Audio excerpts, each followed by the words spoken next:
prier. Amen. Éternel, grand Dieu de gloire, nous te bénissons, nous te magnifions. Parce que si nous sommes en vie, c'est ta grâce.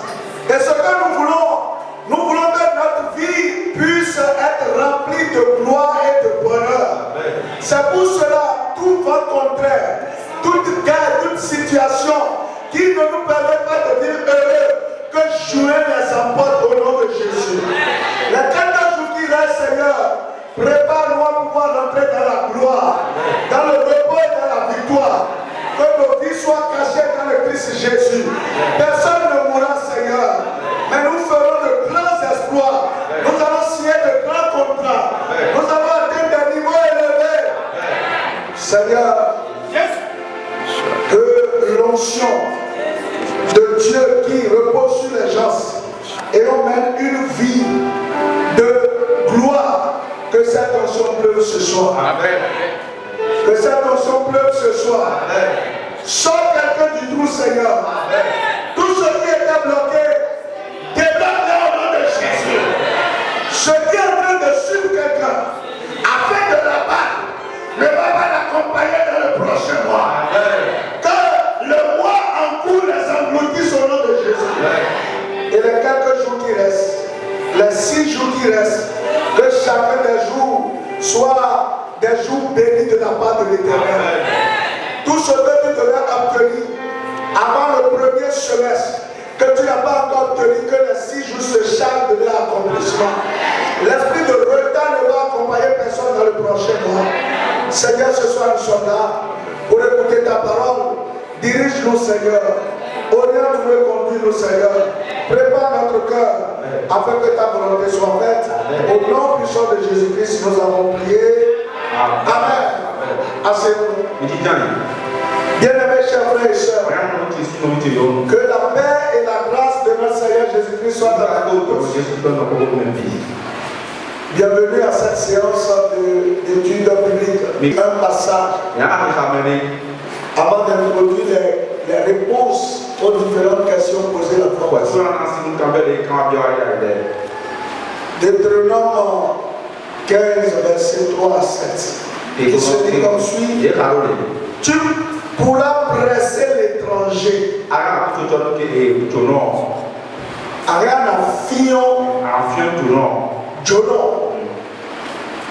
Mais tu te relâcheras de ton droit pour ce qui t'appartiendra chez ton frère. Toutefois, il n'y aura point d'indigence chez toi, car l'Éternel te bénira dans le pays que l'Éternel, ton Dieu, te fera posséder en héritage. Pourvu seulement que tu obéisses à la voix de l'Éternel, ton Dieu, en mettant soigneusement en pratique tous ces commandements que je prescris aujourd'hui. L'Éternel, ton Dieu, te bénira comme il te l'a dit. Tu prêteras à beaucoup de nations. Tu n'emprunteras point. Tu domineras sur beaucoup de nations et elles ne domineront point sur toi. S'il y a chez toi quelque indigent dans tes frères, dans l'une de tes portes, au pays que l'Éternel ton Dieu te donne, tu n'endurciras point ton cœur et tu ne fermeras point ta main devant ton frère indigent. Alors, j'ai vu que beaucoup de questions avaient trait à la dîme, mais je veux commencer par l'indigent. Le but de Dieu, le souhait de Dieu, c'est qu'on ne découvre parmi ses enfants aucun indigent. Un indigent, c'est quelqu'un qui souffre du manque. Le minimum fait défaut. Manger, c'est un problème. Donc Dieu ne veut pas voir ses enfants vivre une telle situation.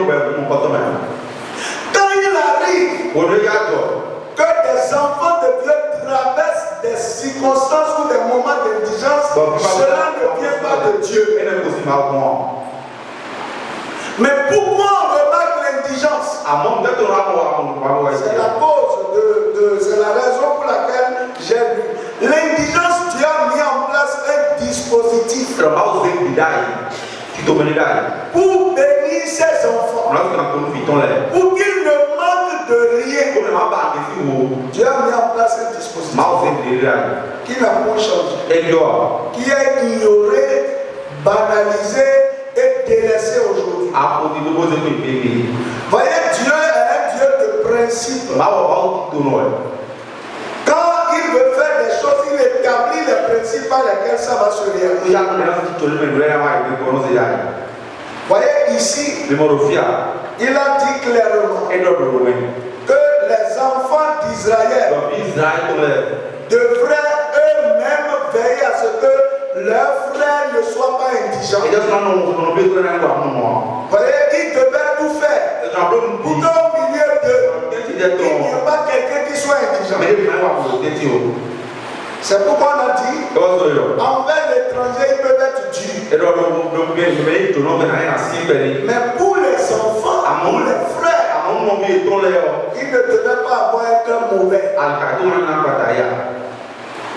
Et comme Dieu sait que l'homme n'est pas totalement apte à répondre ou à obéir au principe de Dieu, il a mis un autre dispositif qui est la dîme. Parce que dans la répartition de la dîme, l'indigent est pris en compte. Mais malheureusement aujourd'hui, les gens veulent prospérer financièrement. Les gens veulent avancer, être bénis financièrement, sans comprendre ce qu'on fait pour être béni. Alors il y a quelques questions qu'on va répondre rapidement ce soir.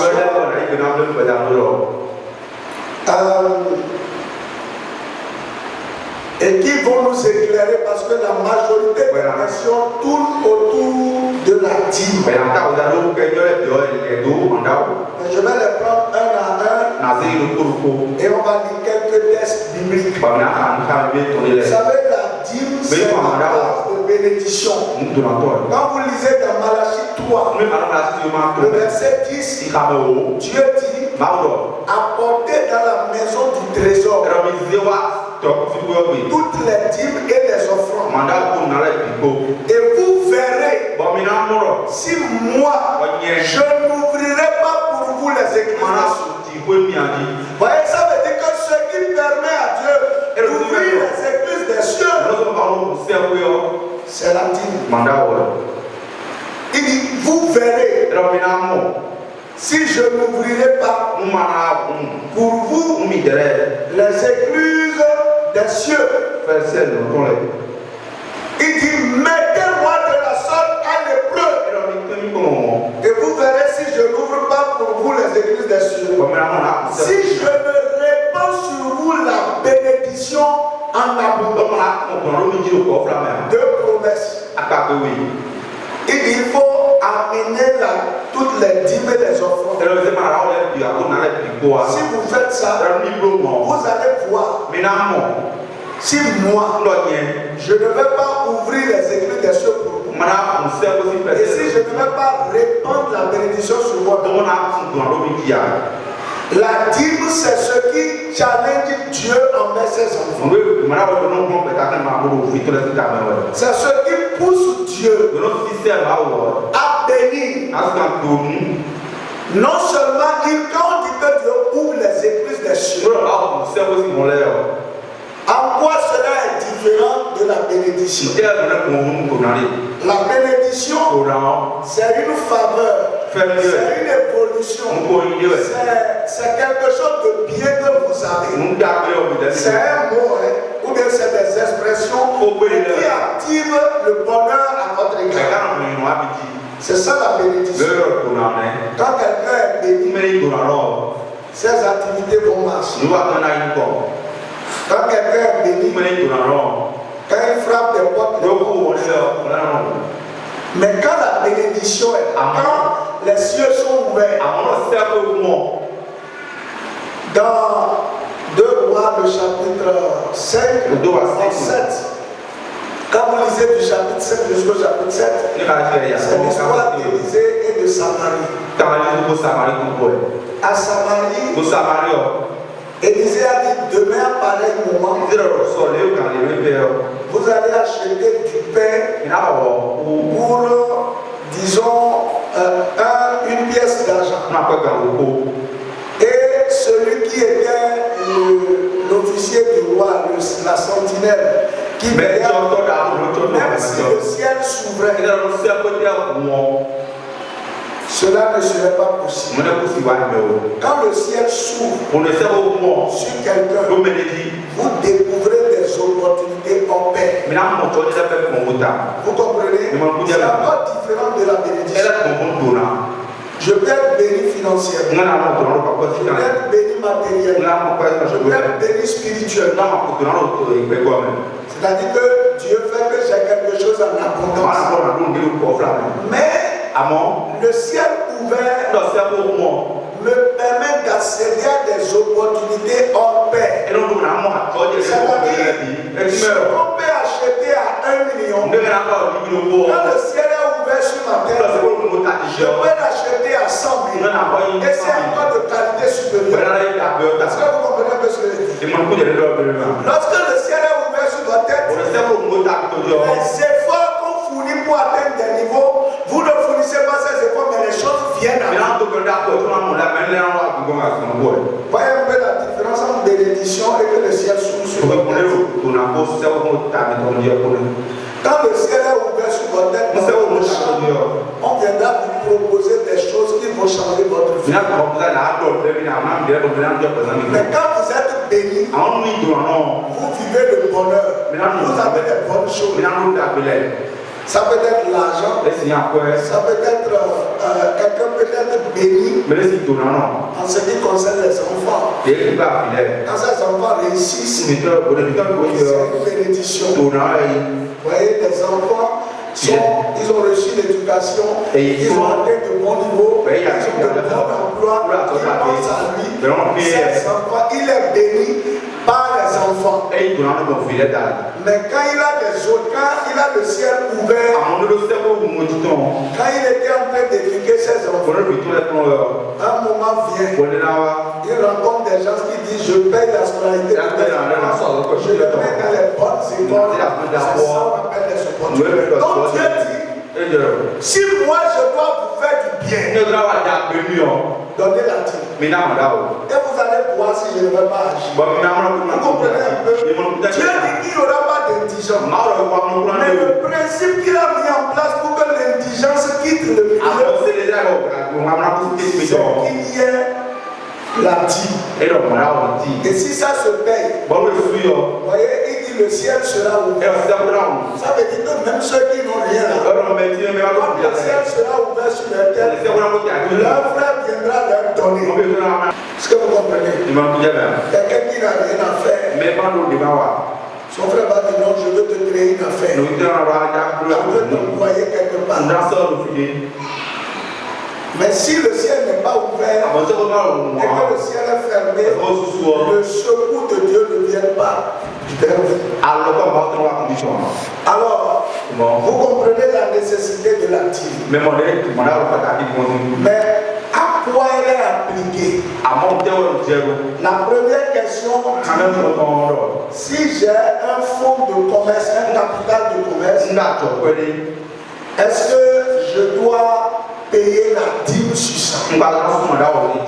Exemple, mon mari dit à partir de maintenant, je veux que tu commences à aller à Lomé, tu reviendras et je te donne 500 000.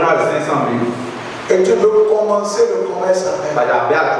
Est-ce que sur les 500 000, tu viendras payer la dîme?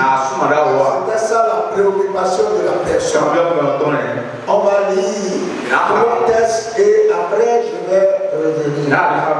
Le premier texte c'est dans Genèse 14. Genèse 14. Genèse 14. L'histoire de la Bible n'a pas commencé avec la loi.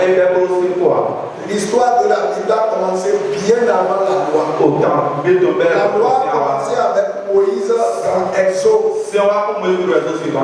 Mais déjà dans Genèse, on a commencé à parler de la Bible, de la dîme. Donc Genèse 14. Je vais lire à partir du verset 17. Après qu'Abraham fut revenu vainqueur de Kedorlaomer et des rois qui étaient avec lui, le roi de Sodome sortit à sa rencontre dans la vallée de Chavé, qui est la vallée du roi. Melchisedec, roi de Salem, fit apporter du pain et du vin. Il était sacrificateur du Dieu très haut. Il bénit Abraham, et dit, béni soit Abraham par le Dieu très haut, béni soit le Dieu très haut qui a livré tes ennemis en tes mains. Et Abraham lui donna la dîme de tout. Vous voyez, c'était la première fois qu'on voyait quelqu'un sur la terre donner la dîme. Qui lui a enseigné ce principe? Qui est ce sacrificateur auprès de qui il est allé payer?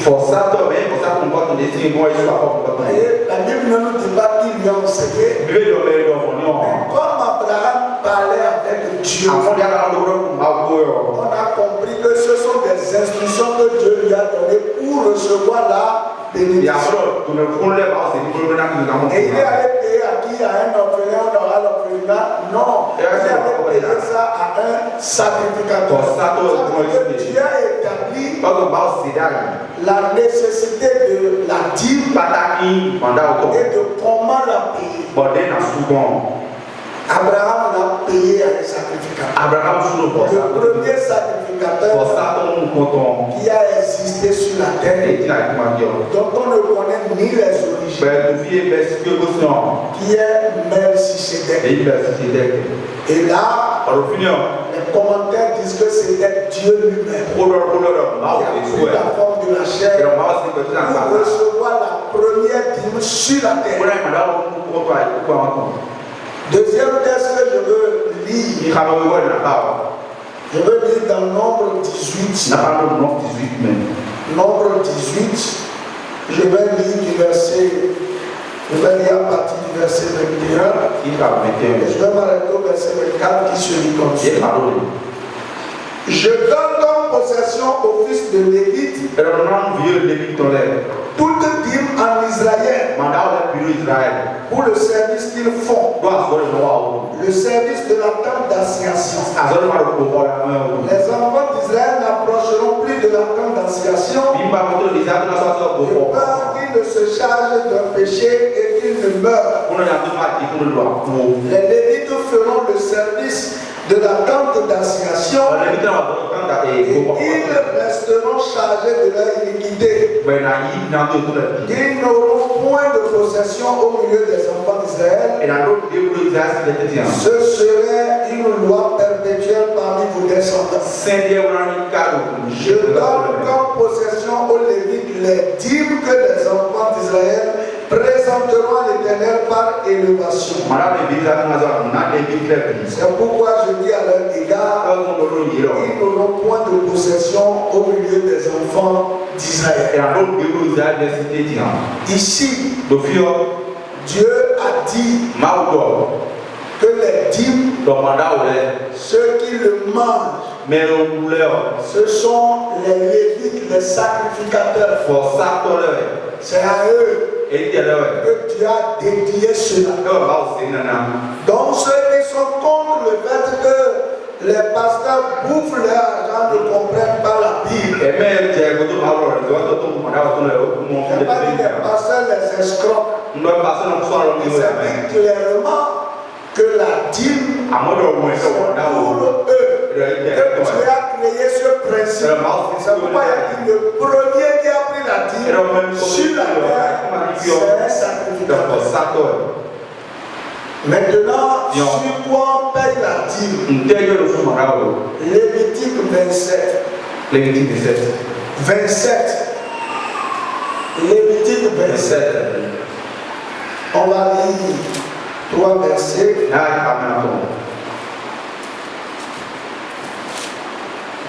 Je vais lire à partir du verset 30.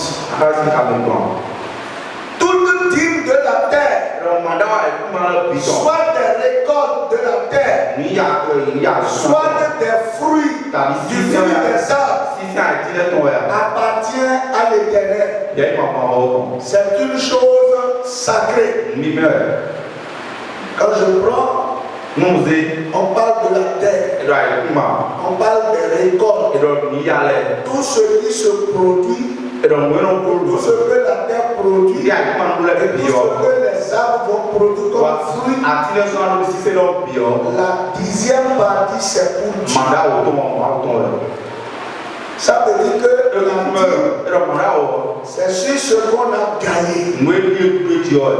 Ce n'est pas sur ce qu'on veut semer.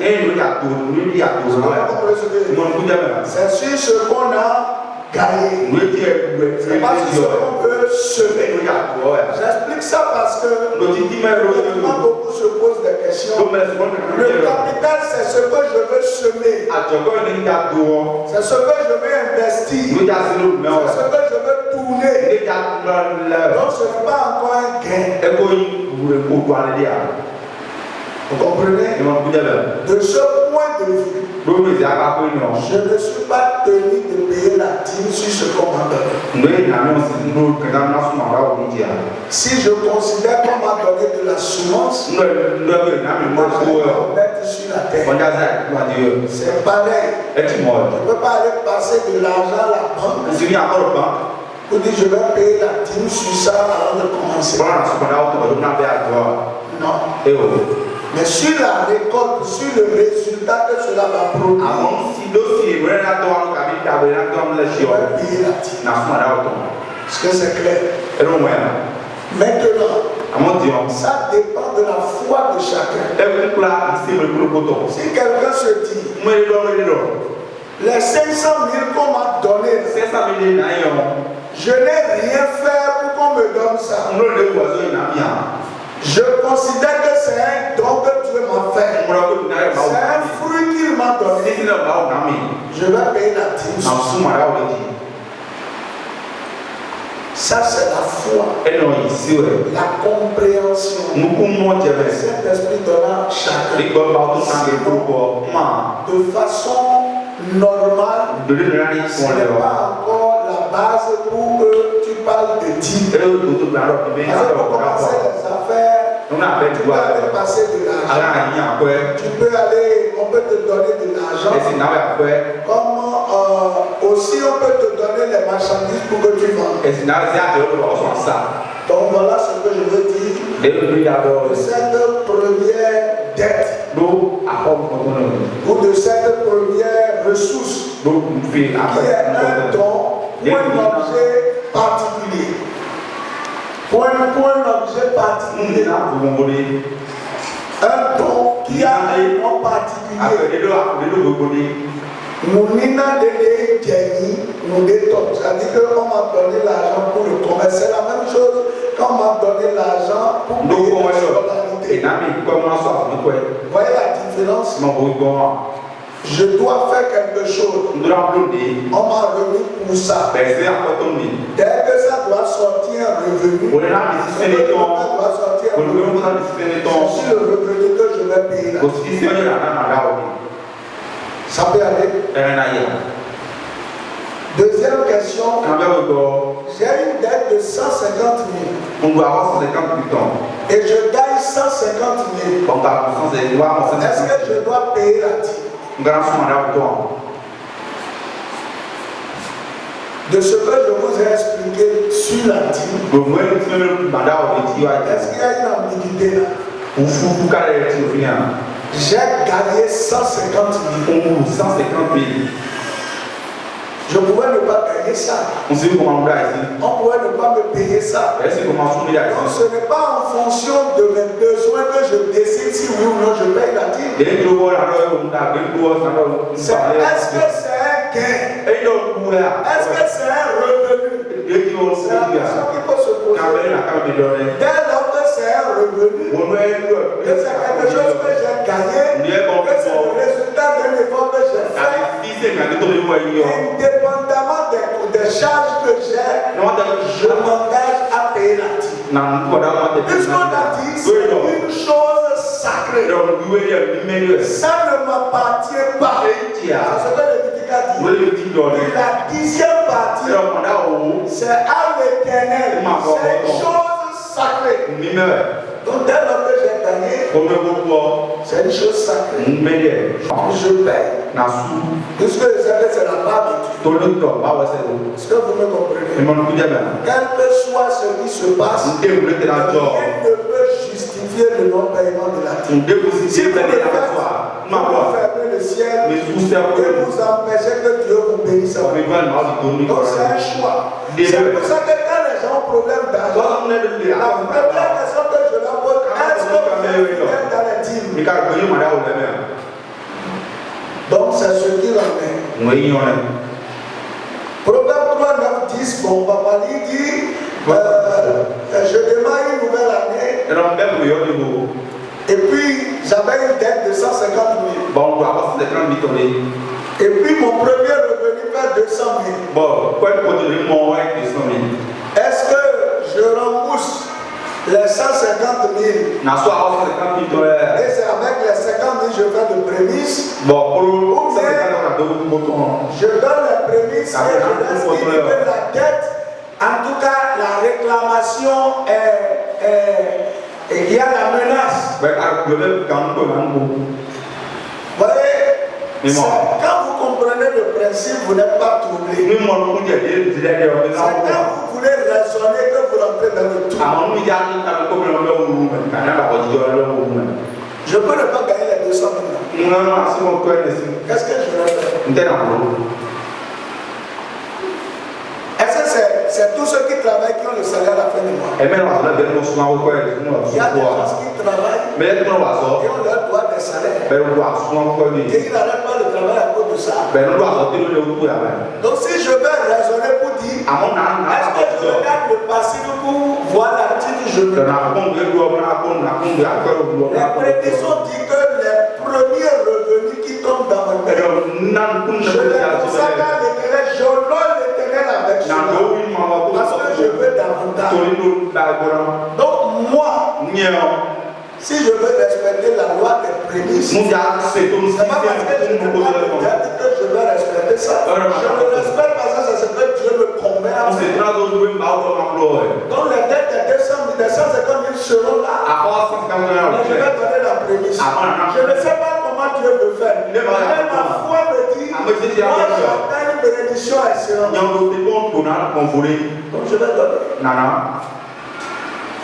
Mais si je veux raisonner pour dire, Dieu a dit ça, voilà le problème, ça c'est le raisonnement.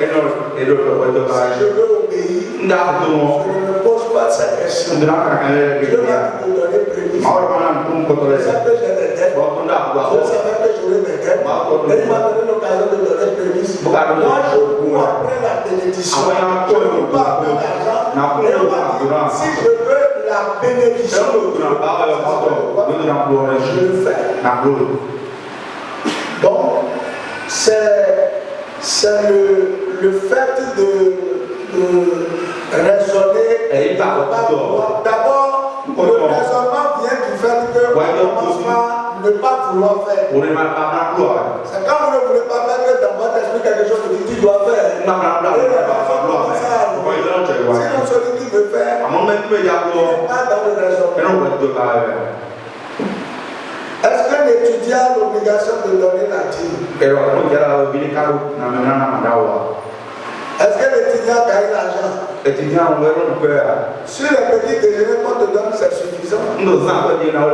Si tu veux que tes parents aient toujours jouez beaucoup d'élèves étudiants ne savent pas. Et nous avons parlé de tout le monde. Nous avons dit Si vous croyez que vous aurez grand revenu d'avoir avant d'être fidèle, la Bible a dit ceux qui sont fidèles dans de petites choses, on leur confie de grands. Le problème de beaucoup, ils pensent que c'est quand ils auront beaucoup d'argent qu'ils pourront faire ça. Si tu ne peux pas donner 100 francs sur 1000 francs, ce n'est pas avec 1 million que tu vas donner 100 000. Donc, moi, ce que les parents me donnent, pour dire que c'est une assistance, je donnerai la diminution. Parce que ça, je sais qu'il y a des étudiants qui n'ont pas de soutien de leurs parents. C'est une grâce. Et que je ne peux pas que cela s'arrête. Je dois partir. Ça, c'est la maturité de chacun, mais pour moi, c'est un revenu. C'est un don, et donc c'est l'obligation. Vous savez, il y a des choses qui vous semblent évidentes, mais ce n'est pas évident. Quand j'étais en première année d'université, j'étais avec un ami. Et quand je voulais finir la première année, son papa a dit que on ne pouvait plus rester ensemble. Pour quelle raison, je n'ai pas compris. Et dans cette maison, on payait 5 000 francs par mois. On avait loué du sabbat coucher un salon. Chacun payait 2 500. Et quand il m'a dit que je dois partir, on m'a donné 3 mois. Et pendant ces 3 mois, j'ai parlé à mon papa, j'ai parlé à ma maman, j'ai parlé à ma grande soeur. Voilà, on a dit que je dois quitter la maison là. Et pour la même maison de ce que j'ai pris comme renseignement, il me faut 35 000 francs pour que je prenne un nouveau à raison de 7 000 francs par mois, 3 mois de loyer. Ça fait 21 000, 1 mois pour le démarcheur et 7 000 pour l'électricité. Parce que bon, il n'y avait pas ce même à l'époque. C'est à Calabi ici. Les 3 m'ont dit non, c'est rien. Mais quand les 3 mois sont venus à la fin, je n'ai pas reçu même 1000 francs de quelqu'un des 3. Ni de mon père, ni de ma grande soeur, ni de ma mère. Et je voulais me fâcher contre eux. Et c'est là la voix m'a dit non. Pourquoi tu vas te fâcher contre eux? Fais-moi confiance. C'est ce qui m'a poussé à commencer à me battre. Et j'ai eu finalement les sous. Et c'est comme ça que j'ai été coupé. J'ai pris mon autonomie à partir. Donc, quand les parents vous donnent, il ne faut pas penser que c'est un acte. C'est une grâce. Quand vous comprenez que c'est une grâce, donner la dîme ne peut pas vous poser problème. Il y a des enfants qui rendent pauvres leurs parents. Parce que Dieu a mis déjà dans leur conscience la compréhension de donner ces choses pour que la source soit bénie. Mais il ne donne pas, donc la source n'est pas bénie. Un enfant qui a déjà la compréhension d'un certain nombre de choses, jusqu'à devenir étudiant, il doit apprendre à donner la dîme. Si je mets les parents et il commence à expérimenter la providence divine. C'est vrai, les parents n'ont pas fait pendant cette période-là. Mais je n'ai jamais raté de payer un loyer jusqu'à rentrer dans ma maison. Je n'ai jamais dû. Il n'y a pas un loyer que je dois. Bien au contraire, c'est le propriétaire qui me doit. Même en étant étudiant, c'est lui qui me doit. Donc apprenez, ce sont des principes de bénédiction. Est-ce que je dois payer la dîme sur la scolarité qu'on m'a donné? J'ai déjà expliqué. Ce n'est pas un revenu. Je suis encore à l'étape de semence. Parce que je suis en train de faire une formation. Et c'est la semence. Après, j'aurai un emploi qui va me produire des revenus. Ça peut aller. Ok, peut-on payer la prémisse sur des frais de stage? Les frais de stage, c'est quoi? C'est un revenu. Même si c'est un stage. Parce que vous ne savez pas, en le faisant, tu es en train de dire à Dieu, j'ai besoin d'un emploi. Je ne veux pas que ça s'arrête. Vous savez, il y a des choses que les gens ne comprennent pas. J'ai commencé les stages à l'Africaine des assurances. Je crois en septembre 2003. J'étais stagiaire. On payait 60 000. À l'époque, c'était mon coût. Et j'ai dit mon loyer, ça fait 7 000. Donc, l'essence était, je crois, à 125 le litre. Et j'avais une BBCD à l'époque. Donc, avec 3 litres, tu pouvais faire la semaine. Donc, il me restait encore beaucoup d'argent. J'avais 2 répétitions. Je prenais 10 000, Vous savez, quand on a fait le stage de septembre à décembre, on a des questions de prémices que les gens ne comprennent. En décembre, on a dit qu'on va arrêter tout le monde. Et qu'on va seulement rappeler 2 personnes. Après. Et en décembre, là, je regardais tout le monde et j'ai dit, les gars, l'avenir est meilleur. Quel que soit ce qui se passe, nous là, on va nous rappeler. Les gens croyaient que j'avais une promesse particulière. Celui à qui j'ai dit ça, nous devons nous appeler. Je leur ai dit, nous allons nous prendre, c'est le moment où on va se reposer. Parce que je suis en train de voir qu'après cette période, à cause de nos emplois, effectivement, on nous a rappelé nous deux. Et aujourd'hui, c'est mon second, il est le receveur de douane. Il est colonel de la douane. On est resté, moi en avril, j'ai trouvé un contrat et je suis parti. Après, je pense qu'il allait faire la formation de la douane. Et aujourd'hui, chacun de nous fait notre chemin. Vous voyez, on a envoyé tout le monde. Mais nous, on nous a maintenus.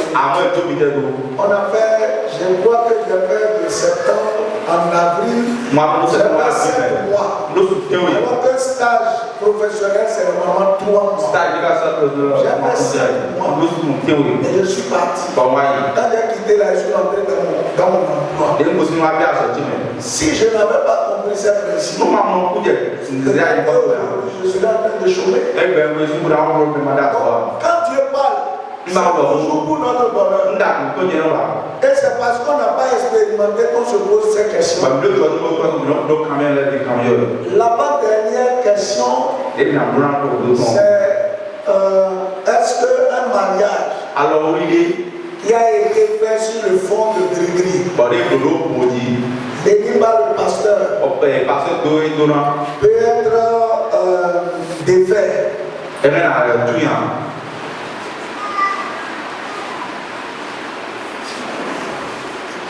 Apparemment, tout le monde dit, ah, mais comment ça on doit défaire? Non, d'abord, ça veut dire quoi?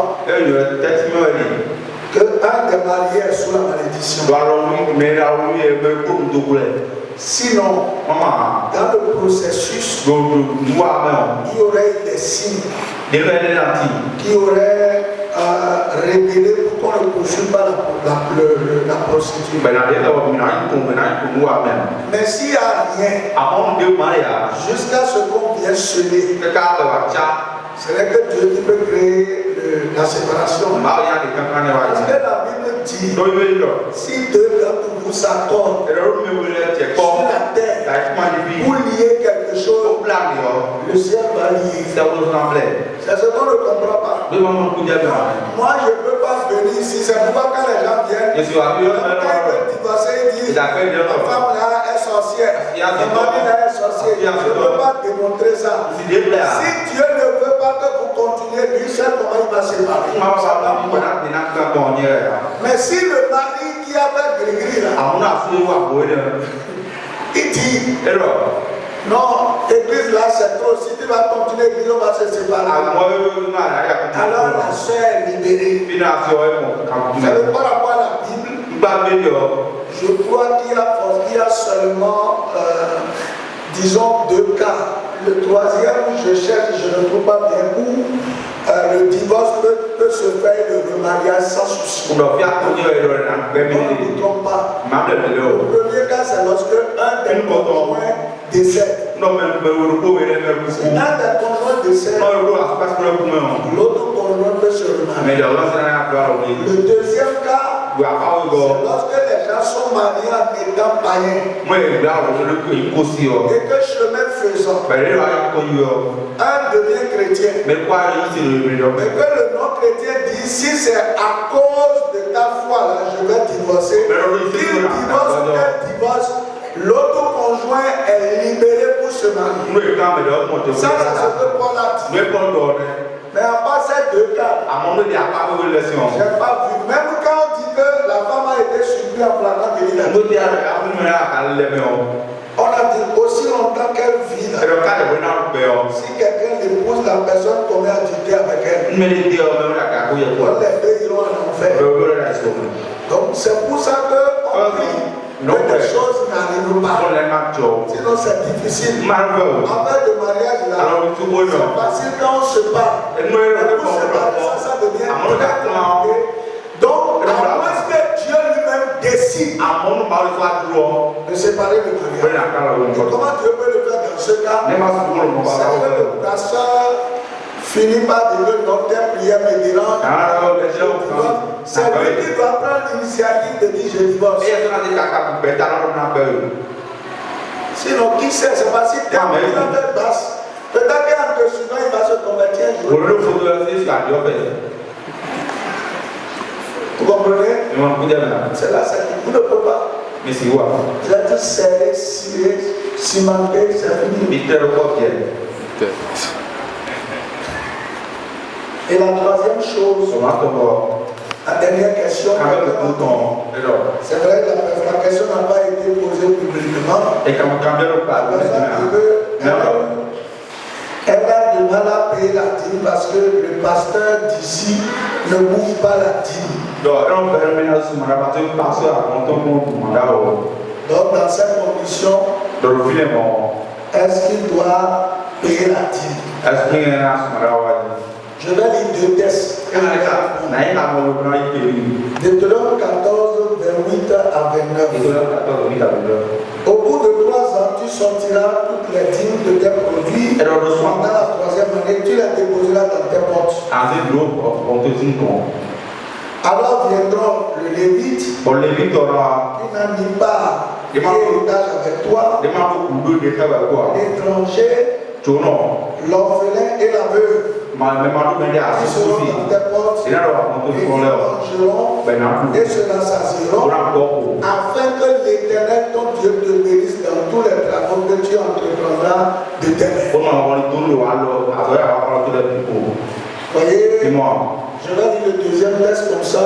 Le deuxième texte se trouve dans Nombre, le chapitre 10. Et je vais lire à partir du verset 39 au verset 40 aussi. qui détaille un peu l'utilisation de la dîme. Il dit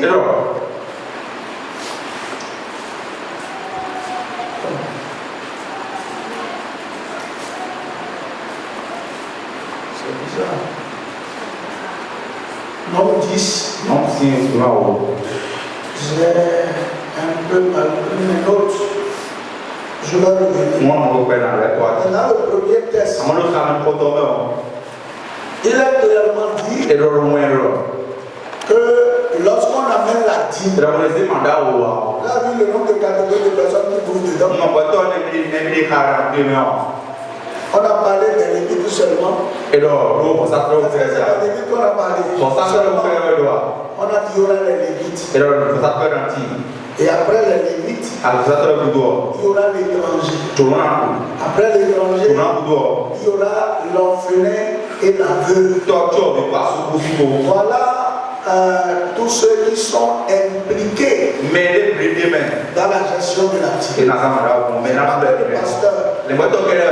L'étranger est considéré comme l'indigent. C'est considéré comme l'indigent. Et puis les veuves, les orphelins, vous connaissez.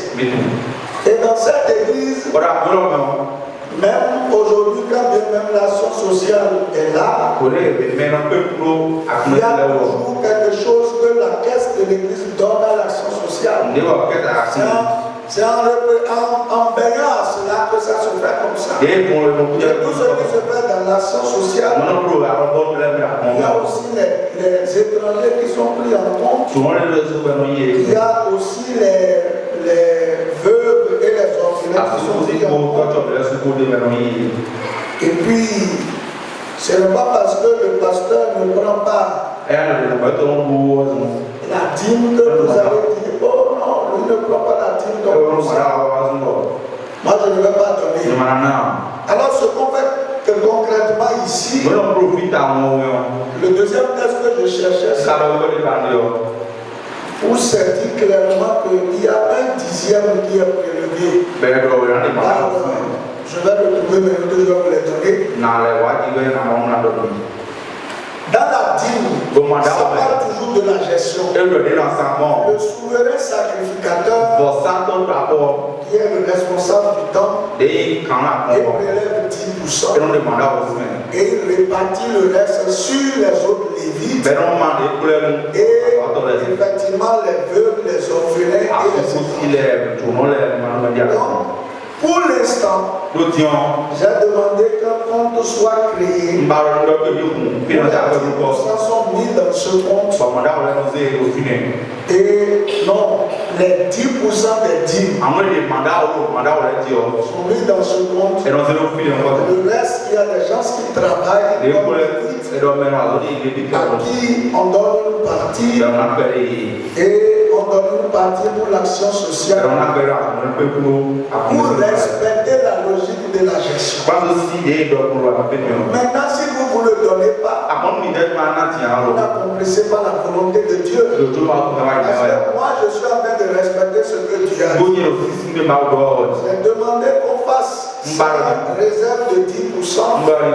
Parce que le jour où Dieu va m'inspirer de comment ça va se gérer, je vais dire comment ça va se gérer. C'est ce que Dieu aurait approuvé. Donc voilà un peu comment ça se passe. Premièrement, c'est pour vous dire que ce n'est pas le pasteur seulement. Non. Il y a les lévites. Il y a le souverain sacrificateur. Il y a l'étranger. Il y a l'orphelin. Et il y a les veuves. Et ça, on essaye de respecter ça. Il y a des cas que je gère personnellement. Il y a des cas que je demande à l'église de gérer. Il y a des cas que je demande à l'action sociale de gérer. Tout ça pour que vous soyez bénis. Donc ce n'est pas une question de personne. C'est une question de principe. Et le principe est respecté. Que Dieu vous bénisse. J'espère que vous avez compris. Et que vos réponses, vos questions ont eu leur réponse. Bon, si les gens quand même te l'ont Eh bien, il y a toujours des flous quand même de là où vous perdez par rapport à ces questions. quand vous avez